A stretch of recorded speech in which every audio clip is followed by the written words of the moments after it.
Once upon a time, when pigs spoke rhyme, and monkeys sang soprano, and hens took snuff to make them tough, and ducks went quack, quack, quacko, there was an old sow with 3 little pigs. But as she had not enough to keep them, she sent them off to seek their fortune.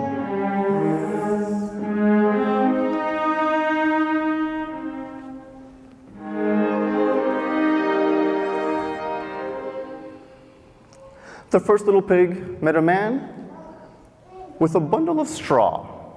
And he asked, "Please, man, give me that straw to build me a house with," which the man did, and the little pig built his house.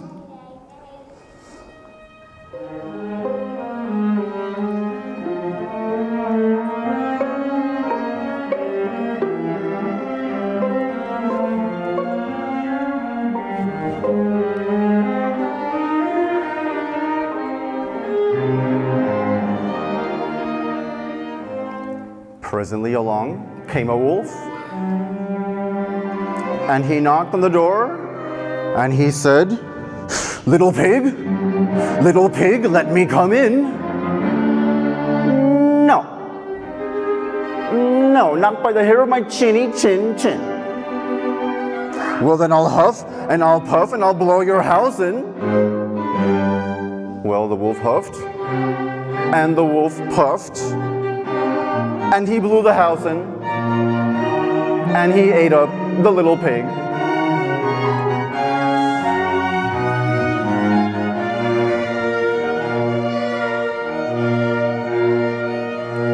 The second little pig met a man with a bit of sticks, and he said, "Please, man, give me those sticks to build me a house with," which the man did, and the second pig built his house.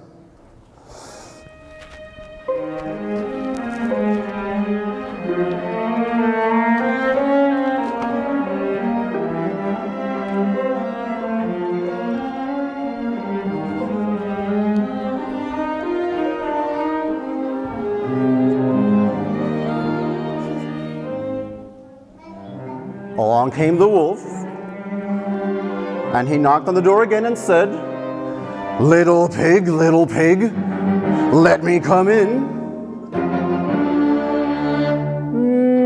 "No, not by the hair of my chinny chin chin." "Well, then I'll huff, and I'll puff, and I'll blow your house in."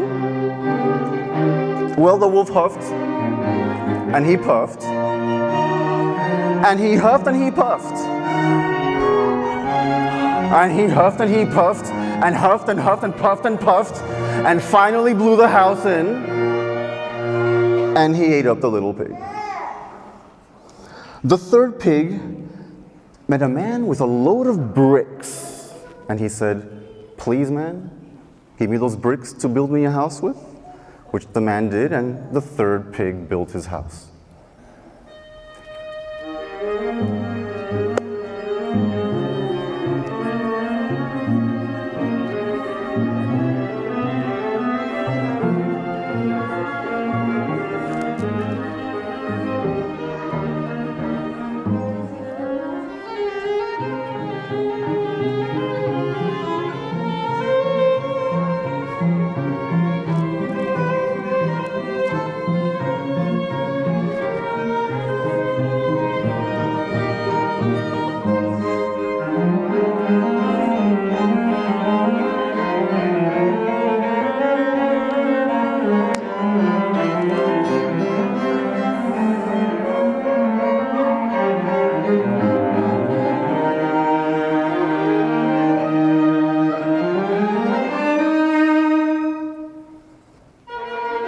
The wolf came along as he did with the others, and he knocked on the door and said, little pig, let me come in." No, by the hair of my chinny chin chin." "Well, then I'll huff, and I'll puff, and I'll blow your house in." Well, the wolf huffed, and he puffed, and he huffed and puffed, and puffed, and huffed, and huffed and puffed, and puffed and huffed, but he could not get the house down.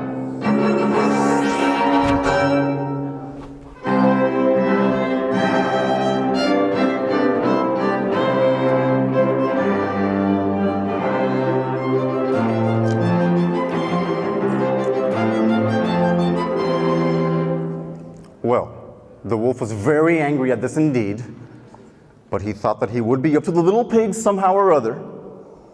So he said, little pig, I know where there's a nice field of turnips. Oh, where? Said the pig. Over at Mr. Smith's field, said the wolf.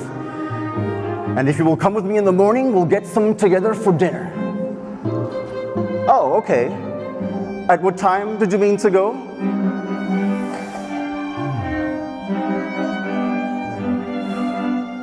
At 6, said the wolf. Okay, I'll be there. Well, the pig got up at 5, went to the field, got the turnips, and went back home.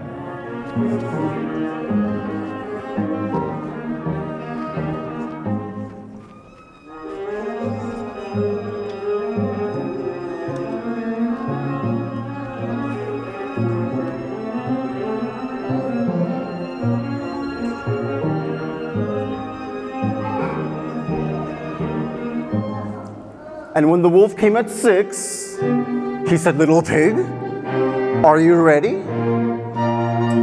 Ready? I have been and come back and got a pot full for dinner. Thank you. Well, the wolf was very angry indeed, but he wouldn't give up. Little pig, I know where there's a nice apple tree. Oh, where? Said the pig. Over by Mrs. Smith's field. And if he will not deceive me, we will go together at 5 and get some for dessert. Okay, said the pig.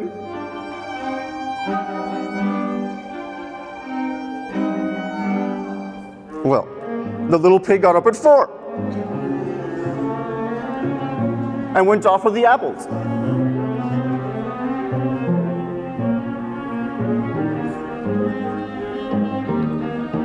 But he had to go further than he realized.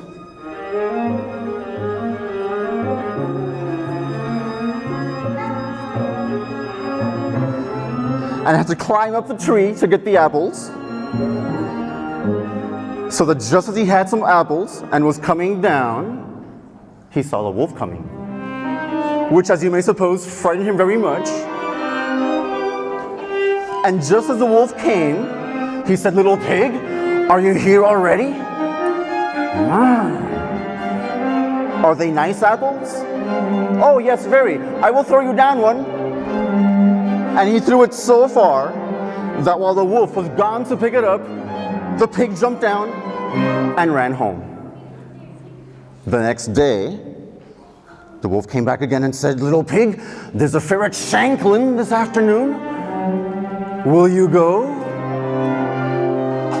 Oh, yes, I will go. At what time did you mean to go?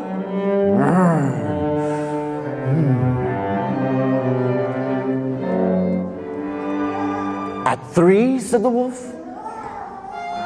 Well, the little pig went to the fair before the time as usual, and he bought a big butter churn, and was going home with it when he saw the wolf coming. He didn't know what to do, so he got into the churn to hide, and by so doing rolled down the hill, tumbling past the wolf, which frightened the wolf so much that the wolf went home without going to the fair.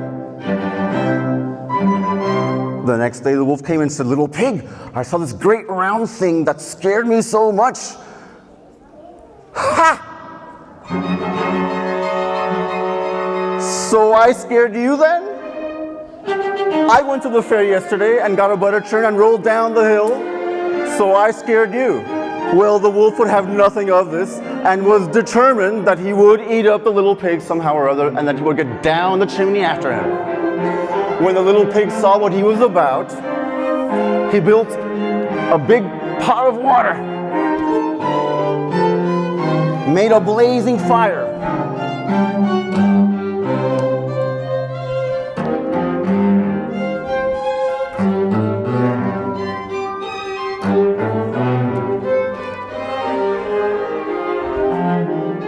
So that just as the wolf was coming down, he took off the lid, in fell the wolf, covered him up immediately, boiled him up, and ate him for supper, and lived happily ever after.